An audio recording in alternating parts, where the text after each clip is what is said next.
భారతరత్న తర్వాత అత్యున్నతమైనటువంటి ప్రతిష్టాత్మకమైన అవార్డు ఈ యొక్క చలనచిత్ర రంగంలోని నాకు తెలిసి అక్కినేని నాగేశ్వరరావు గారికి వచ్చింది.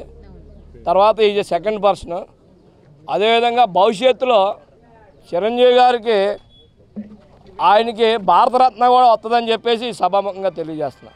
ఎందుకంటే ఆయన ఒక సామాన్యమైనటువంటి చిన్న కుటుంబంలో పుట్టి ఒక చిన్న సాధారణ జీవితం మా యొక్క పశ్చిమ గోదావరి జిల్లాలో భీమవరం దగ్గర విలేజ్ నుంచి వచ్చి గల్లీ నుంచి ఢిల్లీ దాకా వెళ్ళి గంజి తాగిన వ్యక్తి బెంజి కారుల వరకు వచ్చి ఆయన ప్రతి నరానికి స్ట్రెస్ అండ్ స్ట్రెయిన్ ఇచ్చి ముఖ్యంగా ఆయన మా యొక్క తూర్పుకాపు ముద్దుబిడ్డను చేసుకున్నందుకు ఒక తూర్పుకాపు జాతిబిడ్డగా ఒక గర్విస్తున్నాం. నా పేరు తుమ్మరాడు శ్రీనివాసరావు నాయుడు, జాతీయ తూర్పుకాపు సంక్షేమ సంఘం జాతీయ ప్రధాన కార్యదర్శిని.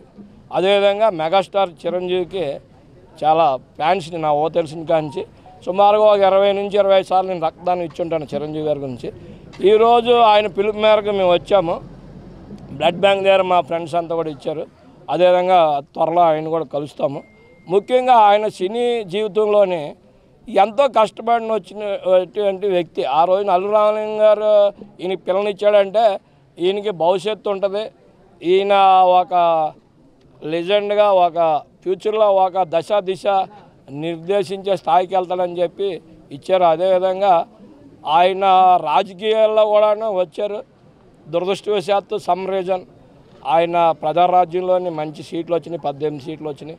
అదేవిధంగా ఆయన అదే కండిషన్తో ఈ రోజున తెలుగు రాష్ట్రంలో అక్కడెక్కడ ముఖ్యమంత్రిగా అయ్యేవాడు. కానీ ఆయన ఆశయాలకు అనుగుణంగా వాళ్ళ తమ్ముడు పవర్ స్టార్ పవన్ కళ్యాణ్ గారు ప్రజారాజ్యం తర్వాత ఈ యొక్క జనసేన పార్టీని 2014లో స్థాపించి ఈ రోజు వరకు ఇది ఉందా. అదేవిధంగా జనసేన కూడాను మీడియాను కొంతమంది తెలివి తక్కువ దద్దమ్మలు 23 సీట్లు 20 సీట్లు కాదు, అది 60 నుంచి 70 సీట్లు వస్తున్నాయి జనసేనకి.